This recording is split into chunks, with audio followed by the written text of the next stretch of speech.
والصلاة والسلام على أشرف الأنبياء وأكرم المرسلين وعلى آله وصحبه ومن تبعهم بإحسان إلى يوم الدين وبعد.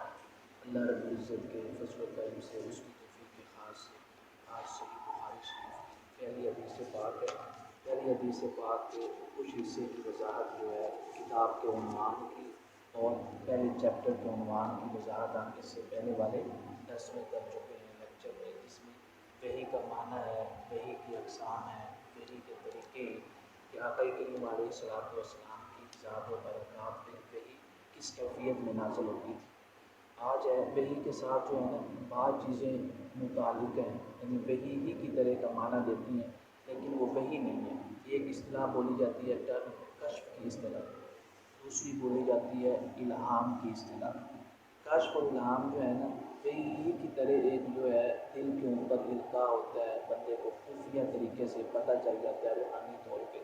وحی بھی کیونکہ ایسی چیز ہے جو خفیہ ہوتی ہے، یعنی جس کے اوپر نازل ہو رہی ہے اس کے علاوہ کسی اور کو پتہ نہیں چلتا ہے کہ اس کے اوپر کیا وحی نازل ہو رہی ہے. جو بھی انبیاء کرام علیہ الصلوۃ والسلام کی صحبت پاک میں صحابہ کرام رکھتے تھے، ان کو یہ تو معلوم ہو جاتا ہے کہ آقا کریم علیہ الصلوۃ والسلام میں اس ٹائم وحی نازل ہو رہی ہے. آپ کی کیفیت سے آپ کے چہرہ مبارک پہ پسینہ آ جانا، خوف کی حالت طاری ہو جانا، کب کبھی طاری ہو جانا، جو وحی کا ایک روب ہوتا ہے اللہ تعالیٰ کا پیغام ہے اس کی وجہ سے. لیکن یہ پتہ نہیں چلتا وحی کے اندر کہ نازل کیا ہو رہا ہے، پیغام کیا آ رہا ہے. اس کو کیا کہتے ہیں؟ وحی کیا ہے؟ خفیہ پیغام ہے. کس کی طرف سے؟ اللہ رب العزت کی طرف سے. کن کی طرف آتا ہے؟ انبیاء کرام علیہ الصلوۃ والسلام کی طرف سے. پھر اس نبی کو رسول کو حکم ہوتا ہے کہ یہ جو پیغام ہم نے آپ کو دیا ہے یہ پیغام لوگوں تک پہنچا دیں. اسی طرح اللہ تعالیٰ جو ہے بعض خفیہ پیغام جو ہے وہ اولیاء کرام یا وہ لوگ علماء جو نیک صالح ہوتے ہیں یا وہ عام لوگ ہی بن کے جو نیک صالح ہوتے ہیں، اچھے اعمال کرتے ہیں، ان کے دلوں کے اندر بھی اللہ تعالیٰ ایک پیغام ڈالتا ہے. اس کو کہتے ہیں الہام. یعنی آپ کے دل کے اندر نا ایک پیغام سا آ جاتا ہے، ایک احساس سا پیدا ہوتا ہے دل کے اندر. آپ کو کسی نے سمجھایا بھی نہیں، کسی نے کچھ کہا بھی نہیں، اچانک آپ بیٹھے. جیسے مثال کے طور پہ آپ نے نماز چھوڑ دی ہے. جب آپ نے نماز چھوڑی تو اچانک آپ کے ذہن میں نا خیال آیا یار اچھا نہیں زور کی نماز چھوڑ دی. یہ جو آپ کے ذہن کے اندر خیال آیا ہے یہ اللہ تعالیٰ کی طرف سے ڈالا گیا. اس کو کیا کہتے ہیں؟ الہام کہتے ہیں. اس کو الہام. اگر یہ نیکی کا ہے تو یہ اچھا ہے، اور اگر یہ بدی کا ہے تو شیطان کی طرف سے. اسی طرح آپ سے کسی کی نافرمانی ہو گئی، والد کی، والدہ کی، دادا دادی کی، نانا بڑوں کی، کسی کی بھی، چاچا تایا، کوئی بھی جو بڑے بزرگ ہوتے ہیں، یا بڑے بھائی کی، اس کی نافرمانی ہو گئی. بعد میں آپ کی زمین میں نا آپ کو جھنجھوڑا، یار یہ اچھی چیز نہیں تھی، میں اپنے والد کے ساتھ بدتمیزی کر بیٹھا، میں اپنے چاچے کے ساتھ، تائی کے ساتھ، میں اپنے گھر کے بڑے بزرگ کے ساتھ، بڑے بھائی کے ساتھ، ایون کہ چھوٹے بھائی کے ساتھ میں زیادتی کر بیٹھا. تو یہ جو احساس پیدا ہوتا ہے نا اس کو کیا کہتے ہیں؟ الہام. اس کو الہام. اللہ تعالیٰ نے فرمایا نا قرآن پاک کے اندر سورہ والشمس کے اندر فرمایا فَأَلْهَمَهَا فُجُورَهَا وَتَقْوَاهَا. اللہ تعالیٰ ہی ہے جو انسان کے دل میں اس شے کا الہام ڈالتا ہے. الہام مطلب احساس ڈالتا ہے. احساس مطلب اس کے ضمیر کو زندہ رکھتا ہے. وہ ضمیر زندہ ہونے کی علامت کیا ہے؟ کہ اگر نیکی کرتا ہے تو اس کے دل کو خوشی ہوتی ہے، اگر برائی کرتا ہے تو اس کے دل کے اندر پریشانی کی کیفیت پیدا ہو جاتی ہے کہ یار یہ اچھا نہیں ہوا. تو جب تک آپ کے اندر یہ احساس موجود ہے نا تو آپ سمجھ جائیں کہ آپ اللہ تعالیٰ کی رحمت میں ہیں. لیکن اللہ تعالیٰ کی رحمت میں تو آپ ہیں، اللہ تعالیٰ نے تو آپ کے اوپر فضل کیا ہو، لیکن آپ آگے نہیں بڑھ رہے، عمل نہیں کر رہے، احساس تک ہے. بعض اوقات ایک ٹائم ایسا آتا ہے کہ یہ احساس ختم ہو جاتا ہے، جس کو ہم کہتے ہیں نا تیرا ضمیر مردہ ہو چکا ہے. ضمیر مردہ ہونے کا مطلب کیا ہے؟ اللہ تعالیٰ آپ کے دل میں جو ہے نا نیکی کا الہام ڈالنا چھوڑ دیتے ہیں. کیوں؟ کہ آپ اس الہام کی کیفیت ہی نہیں سمجھ رہے، اہمیت ہی نہیں سمجھ رہے. آپ کیا کرتے ہیں؟ الہام تو ہو رہا ہے، پیغام تو آ رہا ہے، احساس تو ہو رہا ہے، لیکن اس سے کیا عمل نہیں ہو رہا. مثال کے طور پہ ابھی جو ہم نے کہا زور کی نماز چھوڑی، دل کے اندر احساس پیدا ہوا یار نہیں چھوڑنی چاہیے تھی، بغیر جماعت کے پڑھی یا نہیں جماعت کے بغیر نہیں پڑھنی چاہیے. اب آپ کے اندر ہر روز یہ احساس پیدا ہو رہا ہے پر آپ نماز پڑھ نہیں رہے، آپ با جماعت نہیں پڑھ رہے یا اکیلے بھی نہیں پڑھ رہے. ایک ٹائم ایسا آئے گا کہ اللہ تعالیٰ آپ کے اندر سے یہ توفیق بھی ختم کر دے گا۔ جب یہ مقام آتا ہے نا، تو مطلب یہ ہے کہ اللہ تعالیٰ نے آپ کو باغیوں کی صف میں شامل کر دیا۔ تو باغیوں کی صف میں شامل ہونے کا مطلب یہ ہے کہ اب اللہ تعالیٰ آپ کو شعور نہیں دے گا توبہ کرنے کا، آپ کو توفیق کی نصیب نہیں ہوگی توبہ کرنے کا۔ اللہ، ہم میں سے نا آج کے دور میں 98+ لوگ جو ہیں نا وہ اس صف میں آ کے کھڑے ہیں، شعور نہیں ہے ان لوگوں کو، کیونکہ اللہ تعالیٰ نے اسے شعور چھین لیا، توبہ کی توفیق نہیں ہوتی۔ تو الہام کیا ہے؟ دل کے اندر نیکی کی اہمیت کا خیال پیدا ہو جانا اور برائی سے نفرت پیدا ہو جانا، اس کو الہام کا۔ ایک ہوتا ہے کشف ایک خفیہ پیغام ہے۔ یہ بھی کیا ہے؟ نیک صالح شخص ہے نا، اس کا دل پاک صاف ہے، تو جب نیک صالح شخص ہوتا ہے نا، وہ چاہے عالم ہو، چاہے مراقبہ مجاہدہ عبادت کرنے والا کوئی اور ہو، اس کو چاہے آپ ولی کہہ لیں، چاہے عام شخص ہو، عام نمازی ہو، اگر دل پاک صاف ہے نا تو اللہ تعالیٰ صرف پھر اس کو جسم کی آنکھیں عطا نہیں کرتا، اس کے پاس اللہ تعالیٰ دل کی آنکھیں بھی عطا کرتا ہے۔ یعنی جسم کی آنکھوں سے تو صرف وہ کچھ دیکھے گا جو ظاہری اس کو نظر آ رہا ہے، یہ میرے سامنے بیٹھے ہیں، آپ میرے سامنے بیٹھے ہیں، یہ کس سے نظر آ رہا ہے؟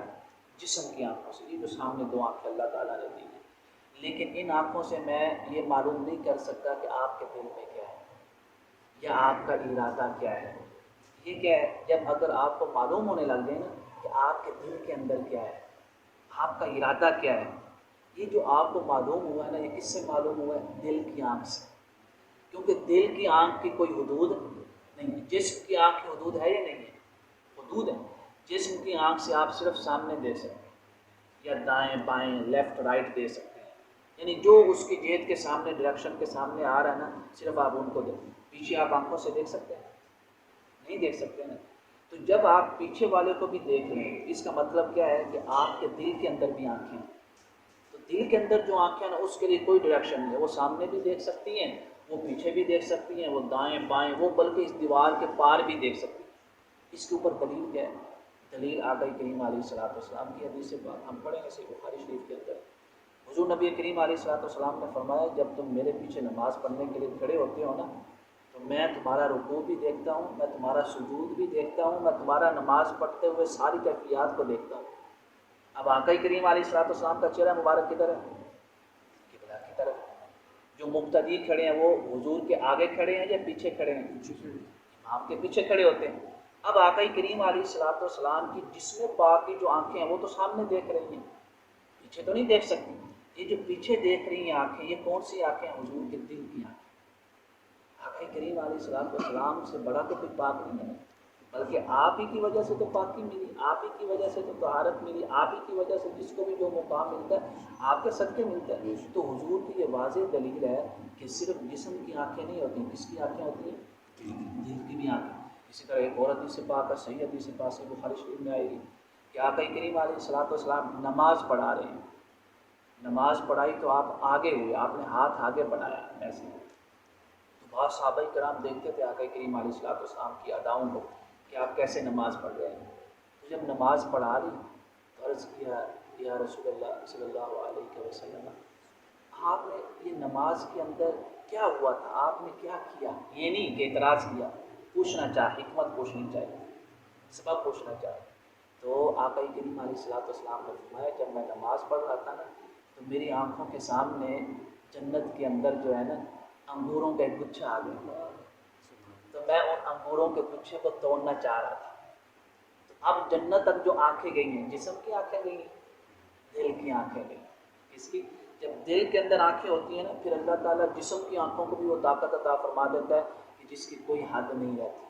اب یہاں پہ ایک اور مسئلہ حل ہو گیا، اگر دل کی آنکھیں ہیں، اس کا ڈائریکشن نہیں ہے، جہت نہیں ہے، لیفٹ رائٹ آگے پیچھے اس کے لیے نہیں ہوتا ہے، وہ جہاں چاہے دیکھنا وہ دیکھ سکتی ہے۔ اب یہاں پہ یہ اعتراض بھی ختم ہو گیا ان حدیث پاک کی روشنی میں کہ اللہ تعالیٰ کو معراج کی رات حضور نے دیکھا۔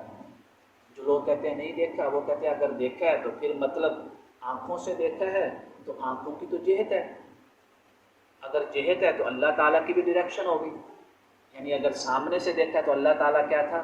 سامنے تھا۔ تو اللہ تعالیٰ ہر قسم کی ڈائریکشن سے جہت سے کیا ہے؟ پاک ہے۔ تو لہٰذا جب وہ ہر ڈائریکشن سے جہت سے پاک ہے تو حضور نبی کریم علیہ الصلوۃ والسلام جسم کی آنکھوں سے نہیں دیکھ سکتے۔ ہم نے کیا کہا؟ ہم نے کہا آقا کریم علیہ الصلوۃ والسلام کی طہارت اور باقی کی وجہ سے آپ کا یہ مقام تھا کہ اللہ تعالیٰ نے آپ کو جو دل کی آنکھیں عطا فرمائی تھی نا، جو دل کی پاکی تھی جس کے اوپر وحی نازل ہوتی ہے، اس باقی کی وجہ سے اللہ تعالیٰ نے آپ کے جسم کی آنکھوں کی حدود بھی ختم کر دی تھی۔ آپ جس طرح دیکھنا چاہتے تھے ویسے دیکھ سکتے تھے۔ جب حضور کے لیے دیکھنے میں جہت نہ رہی تو اللہ تعالیٰ کے دیدار میں بھی کسی قسم کی اللہ تعالیٰ کے لیے بھی ڈائریکشن نہیں رہی، جہت نہیں رہی۔ تو لہٰذا آقا کریم علیہ الصلوۃ والسلام نے معراج کی رات اللہ کی شان کے لائق اللہ کو کیسے دیکھا؟ بغیر کسی جہت کے۔ جہت کا مطلب یہ نہیں ہم کہہ سکتے کہ اللہ کو لیفٹ سائڈ سے دیکھا، رائٹ سائڈ سے دیکھا، سامنے سے دیکھا، کہاں اوپر سے دیکھا، کہاں سے، نہ، اس ہر شے سے اللہ تعالیٰ کیا ہے؟ پاک ہے۔ یہ جہتیں اور ڈائریکشن کس کے لیے ہیں؟ انسان، مخلوق کے لیے۔ لہذا کشف کا معنی کیا ہوا؟ کشف اس شے کو کہتے ہیں کہ کسی نیک صالح شخص کو پاکی اور طہارت کی وجہ سے کسی دوسرے شخص کے دل کے اندر جو بات ہے یا خفیہ جو چیز ہے یا خفیہ جو اس کا ارادہ ہے اس کے بارے میں علم ہو جانا، اس کو کیا کہتے ہیں؟ کشف ہے۔ تو کشف اور الہام میں کیا فرق ہوا؟ الہام جو ہے انسان کے خود دل کے اندر پیغام آتا ہے، نیکی کا یا بدی سے نفرت کا، یہ الہام۔ کشف کیا ہے؟ انسان اس کے ذریعے دوسرے کے ارادے کو جان لیتا ہے۔ تو دونوں میں فرق واضح ہو گیا۔ اب کشف، الہام، وحی اگر نبی پہ آتی ہے تو تینوں برحق ہے اللہ تعالیٰ کی طرف سے، اس کے اندر شیطان کا آدھے سے آدھا % بھی عمل دخل نہیں۔ سوچ بھی نہیں سکتے کہ نبی کی وحی میں، نبی کے کشف میں، نبی کے الہام میں، نبی کے خواب میں شیطان یا کسی بھی پلیت شے کا کوئی اثر ہوگا، کیونکہ نبی ہر ان چیزوں سے کیا ہے؟ پاک ہے۔ رہی بات غیر نبی کی، اس کے اوپر وحی تو آ نہیں سکتی، ٹھیک ہے، کیونکہ آقا کریم علیہ الصلوۃ والسلام کے اوپر نبوت کا دروازہ بند ہو گیا۔ اب قیامت تک کسی کے اوپر کوئی وحی نازل اگر کوئی کہتا ہے تو وہ کیا ہے؟ کافر ہے، وہ کافر ہے، عقیدہ ختم نبوت کا منکر ہے۔ لیکن کشف اور الہام کا دروازہ کھلا ہے۔